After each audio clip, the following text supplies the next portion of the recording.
ছাত্রদের কোটা আন্দোলন থেকে শুরু করে আজকে সরকার পতনের যে এক দফা দাবি সেটা অলমোস্ট বাস্তবায়নের পথে। এই মুহূর্তে আপনাদের অনুভূতি কি এবং পুরো আন্দোলন জুড়ে আপনারা কী ধরনের সমস্যা ফেস করেছেন এখন পর্যন্ত? আপনাদের আহত নিহত কত বিস্তারিত বলেন এবং কেন্দ্র থেকে আপনাদের মেসেজটা কি? আমরা আন্দোলন করতে যে আমাদের অনেক ছোট ভাই বোন অনেকে শহীদ হয়েছেন, অনেকে রক্তাক্ত হয়েছেন, অনেকের বাড়ি ঘর ক্ষতিগ্রস্ত হয়েছেন, আমাদের পার্টি অফিস ভাঙিয়েছেন। আপনারা আগের দিন গতকালও দেখেছেন আমাদের বিএনপি পার্টি অফিস ভাঙা হয়েছে, আমাদের জেলা বিএনপি সভাপতি অ্যাডভোকেট এম মজিদের বাড়ি ভাঙচুর করা হয়েছে। এগুলো ন্যাক্কারজনক ঘটনা। এই অবৈধ এই ফ্যাসিস্ট এই হাসিনা সরকারের পতনে সারা বিশ্বের লোক, আমাদের দেশের লোক, শহরের লোক সরকারকে পতন করে আমরা সর্বোচ্চ সুখ পেয়েছি, আমরা জান্নাতের সুখ পেয়েছি আমরা। ঠিক আছে, এই জন্য আমাদের যারা আহত হয়েছেন নিহত হয়েছেন আমরা সকলের পাশে আমরা থাকবো। আমাদের নেতা দেশ তারেক রহমান কথা দিয়েছেন এই আহতদের পাশে নিহতদের পাশে তিনি সবসময় থাকবেন। গতকালকে আমরা দেখেছি থানার ভিতর থেকে পুলিশ বের হয়ে আসে, sound grenade, tear shell, rubber bullet বিভিন্ন ধরনের অ্যাকশন গেছে আপনাদের উপরে। আজকে এই ধরনের কোনো কিছু আজকে পুলিশ আমাদের উপরে কোনো অ্যাকশন দেয় না। আজকে সকাল থেকে কি হলো জেনারেল কার্যকর্তা? আজকে সকাল থেকে আমরা ছাত্রছাত্রী দিয়ে আমরা সাধারণ জনগণ সবাই একসঙ্গে কাজ করতেছিলাম এবং সারাদিন ছিলাম। কোনো লোক এখানে আমাদের আক্রমণও করে নাই। ছাত্রলীগ যুবলীগ সব ভয়ে লেজ গুটিয়ে পালিয়েছে। ওদের নেত্রী শেখ হাসিনা অবৈধ সরকার দেশ ছাড়ে পালিয়েছেন। আচ্ছা, সেনাবাহিনীর কাছে এখন আপনাদের কোনো দাবি আছে কিনা? আমাদের দাবি নিরপেক্ষ সুস্থ সরকার গঠন করা। ঠিক আছে, আপনি বলবেন আর কেউ কিছু বলবেন?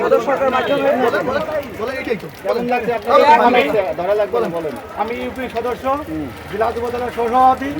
আমি চাই নিরপেক্ষ সরকার আসুক, আমরা এটা সেনাবাহিনী বা যে কোনো সরকারই আসুক, নিরপেক্ষ সরকারের অধীনে একটা সুষ্ঠু নির্বাচন হোক, ছেলেমেলে রক্তের বিনিময়ে একটা সুষ্ঠু নির্বাচন আসুক, এটাই আমরা দাবি। 17 বছরে আপনার এবং আপনার পরিবারের, আপনার ইউপি চেয়ারম্যানের যে এলাকা, সেই এলাকায় কি হয়েছে একটু বলেন। এলাকায় আমরা কোনো কাজ পাইনি। দলীয় শাসন কায়দায় কাজ করেছে, যার যার অর্থ প্রকট করেছে, অর্থ লুটপাট করেছে। কোনো কাজের অগ্রগতি আমরা পাইনি। আমরা মেম্বার হিসেবেও কোনো অগ্রগতি কোনো কিছু পাইনি। আমরা সেরকম কোনো কিছু পাইনি। উপরে হামলা মামলায় ধরনের মামলা আমাদের শেখপাড়ার মামলা আছে, মদনডাঙ্গার মামলা আছে, ভডই বাজারের মামলা আছে। মামলার কোনো অকাল নেই। কোনো নেতাকর্মী জেলখানায় আছে কিনা? অনেক যারা জেলখানায় আছে তাদের উদ্দেশ্যে কি বলবেন? হ্যাঁ, অবশ্যই আমরা নিরপেক্ষভাবে তাদের মুক্তির দাবি করি। আমরা সবাই মুক্তি চাই, আমরা মুক্তি চাই। সামনে আসেন। আপনি তো একজন ছাত্র, আজকে আপনাদের কি দাবি ছিল আর এখন আপনার কেমন লাগছে একটু বলেন। আপনি সরেন, আপনি তো একজন ছাত্র, আজকে আপনাদের কি দাবি ছিল এবং এখন আপনার কেমন লাগছে একটু বলেন। দাবি এখন আপনারা জানেন আমরা কোটা সংস্কারের আমাদের একটা দাবি নিয়ে আমরা এগোছিলাম, কিন্তু সরকার সেটা পরিপূর্ণ ব্যর্থ হয়েছে।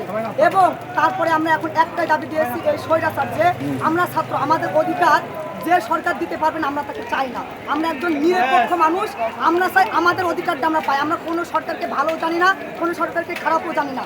যে আমাদের দাবি মানতে পারবে আমরা তাকেই সরকার হিসাবে মেনে নেব। এটা তো মূলত ছাত্রদের আন্দোলন ছিল। এটা কি আপনারা কখন কল্পনা করছিলেন যে ছাত্রদের আন্দোলন থেকে এটা একটা গণমানুষের আন্দোলনে পরিণত হবে? এটা আল্লাহ অলৌকিকভাবে একটা আল্লাহ তাআলা আমাদের উপর রহমত করছে, কিন্তু আমরা এতদূর আসতে চাইনি। যেহেতু স্বৈরাচার সরকার অনেকদিন ধরে আমাদের উপরে স্বৈরাচার করে আসছে, পুরো দেশবাসীর উপরে এই স্বৈরাচারটা করে আসছে। এই জন্য আল্লাহ আমাদের হাত দিয়ে যে এই সরকারের পতন হয়েছে, এই জন্য আমরা ছাত্র সমাজ আমরা গর্বিত। আমরা এই সরকারকে পতন করতে পেরে আমরা সত্যিই গর্বিত। একজন ছাত্র হিসাবে আমি সত্যি গর্বিত। আমার বাবা কালকে আমাকে মানে আমি যে এখানে রয়েছে এই জন্য আমার বাবা আমাকে বলছে যে তুমি এরকম যেও না, তুমি সামনে সামনে যেও না। আমার মা বলছে যে তুমি এটা করো না। তারপরে কালকে রাতে আমার মা বলছে তোমার যা হয় তাই হবে, তুমি তাদের সামনে যাও। এবং তাদের যে একটা ইস্পিয়া, তাদের যে একটা উৎসাহে আমি এখানে এসেছি। এবং আমি আজকে বাসায় যাই, আমি আমার বাপ মা আমার গ্রামবাসীর কাছে আমার বুকটা উজাড় করে দিয়ে বলতে পারবো যে আমি এই বাংলাদেশকে স্বাধীন করার দ্বিতীয় স্বাধীন করায় আমি বরকত 24 সালে যে এই যুদ্ধ করেছি, এই যুদ্ধে যে আমরা এই দেশকে যে স্বাধীন করতে পেরেছি, এই জন্য সত্যি আমি একজন সন্তান, একজন ছাত্র হিসাবে আমি গর্বিত। আমার শেষ প্রশ্ন, গতকালকে আপনাদের একজন সমন্বয়ককে আমরা দেখেছি আহত অবস্থায়, তিনি ঘোষণা দিয়েছিলেন আমি যদি মরেও যাই তা আপনারা কেউ মাঠ ছেড়ে যাবেন না। এখন পর্যন্ত গতকালকে যে পুলিশের যে নির্যাতন আপনাদের উপর চালিয়েছে, সেখানে আপনাদের কোনো আহত নিহতের ঘটনা ঘটেছে কিনা একটু যদি নিহত বলতেন। হয়নি, কিন্তু আহত হয়েছে, অনেকগুলো আহত হয়েছে। এবং যেসব ভাই গুলিবদ্ধ হয়েছে কিনা কেউ, কেউ কি গুলি খেয়েছে কিনা? গুলি খেয়েছে, আমার গুলি কয়েকজন খেয়েছে, কয়েকজন গুলি খেয়েছে। মানে এটা তার গুরুতর দুজন গুরুতর আহত হয়েছে, যাদের গলায় কিন্তু ছিল। গত 17 বছর এই ফ্যাসিস্ট সরকার সাধারণ শিক্ষার্থীর উপরে কিভাবে অত্যাচার জুলুম করেছিল আপনারা দেখেছেন। যে এই বৈষম্য বিরোধী ছাত্র আন্দোলনে আমাদের অসংখ্য ছাত্র ভাইরা ইতিমধ্যেই নিহত হয়েছে। সারা বাংলাদেশে প্রায় 1700-এর উপরে নিহত হয়েছে। আপনারা গতকালকে লক্ষ্য করেছেন যে সারা বাংলাদেশে প্রায় 90 জন ছাত্র ভাইরা শহীদ হয়েছে। আমরা এই সাধারণ যে শিক্ষার্থীরা তাদের যে পুরো সংস্কারের আন্দোলন ছিল, সেই আন্দোলনকে সাধুবাদ জানিয়ে যখন এই ফ্যাসিস্ট সরকার, শেখ হাসিনা সরকার বলেছিল যে সারা বাংলাদেশে সব রাজাকার, এই রাজাকারের আখ্যায়িত দেওয়ার পরে সাধারণ শিক্ষার্থীরা সারা বাংলাদেশে ঝাঁপিয়ে পড়েছিল খুনি হাসিনার পতনের লক্ষ্যে।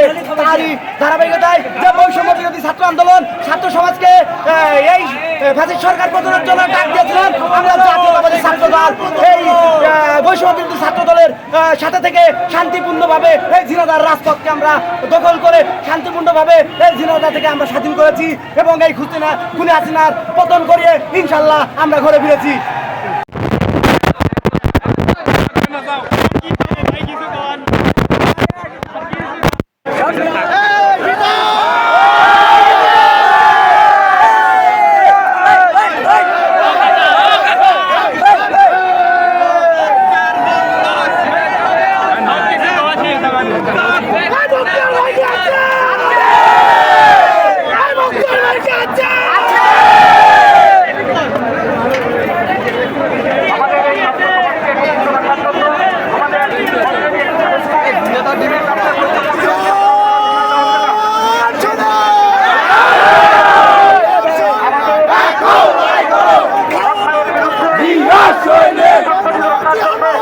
সারা বাংলায়